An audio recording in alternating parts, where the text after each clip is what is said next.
नमस्कार मित्रांनो, आज आपण चर्चा करणार आहोत हिवाळ्यातल्या पाण्यातल्या रहस्याचं. आणि हिवाळ्यातच नाही, प्रत्येक ऋतूमध्ये हे जे पाणी आहे हे काही वेगवेगळे पॅटर्न जे आहे ते धारण करत असतं. त्याची शीतलता, त्याची उष्णता ही वाढते, कमी होते. हे असं का होतं, यामागे काय रहस्य आहे, हे आपण या व्हिडिओमध्ये जाणून घेणार आहोत. मित्रांनो, कधीही तुम्ही सकाळी उठला असाल तर तुम्ही पाण्यामध्ये हात टाकून बघा. ते जे पाणी आहे ते तुम्हाला 3 ते 5 या वेळेमध्ये कोमट आहे असे भासेल. 3 ते 5 या वेळेमध्ये ब्रह्ममुहूर्तावर ते पाणी कोमट आहे असं भासेल. कोमट म्हणजे अति थंड नाही आहे, परंतु जसा 5:30-6 हा वेळ येईल तेव्हा ते पाणी जरा जरा थंड होईल. त्याच्यानंतर 6 नंतर ते पाणी आणखीन थंड होईल, कारण सूर्य तोपर्यंत उगवलेला असतो. आणि जसजसा आणखीन सूर्य वर येईल तसतसा ते जे पाणी आहे ते आणखीन आणखीन आणखीन थंड होत जाईल. 8 वाजताच्या वेळेस तुम्ही जर पाण्यामध्ये हात घातला तर पाणी अगदीच जास्त थंड झालेलं असेल. तर हे असं का होतंय?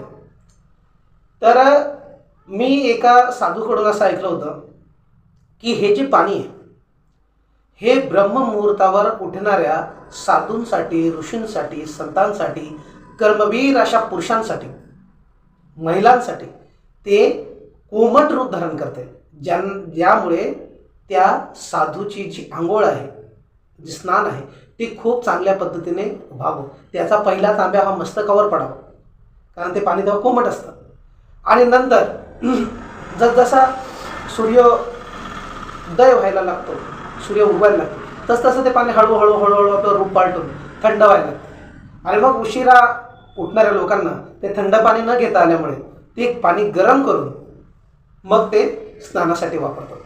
आणि यासाठी आपण कायम 3 ते 5 किंवा 3 ते 6 या वेळेमध्ये, म्हणजे सूर्योदयाच्या पूर्वी आपण उठून व्यवस्थितपणे थंड पाण्याने स्नान करणं गरजेचं आहे. पूर्वीचे लोक म्हणायची की पाणी पितांनी गरम प्यावं आणि आंघोळीला थंड घ्यावं. आंघोळीला थंड पाणी आणि पिण्यासाठी गरम. आपण नेमकं उलटं करतोय. आपण पिण्यासाठी थंड पाणी, माठातलं तर योग्यच आहे त्या मानाने, परंतु फ्रीजमधल्या त्या फ्रीजरमधलं पाणी, एकदम बर्फ झालेलं पाणी आपण पितो. त्या पाण्याच्या पिण्यामुळे आपला जो पोटातला उष्मा आहे तो थंड होतो, मंदावतो. आणि त्यामुळे आपलं अन्नपचन होत नाही, आपल्याला अपच होतं. आणि नंतर आपल्याला बद्धकोष्ठतेसारख्या समस्याही उद्भवतात.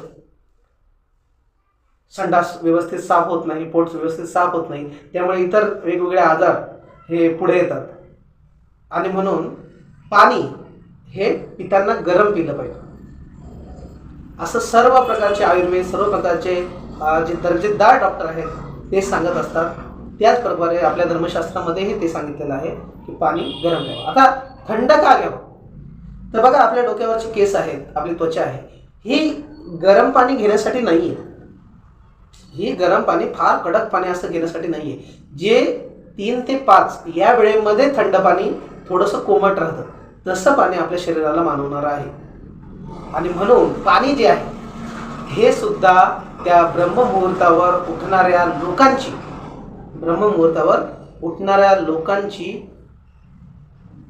लोकांविषयी विचार करून तशा प्रकारचं रूप हे धारण करत असतंय.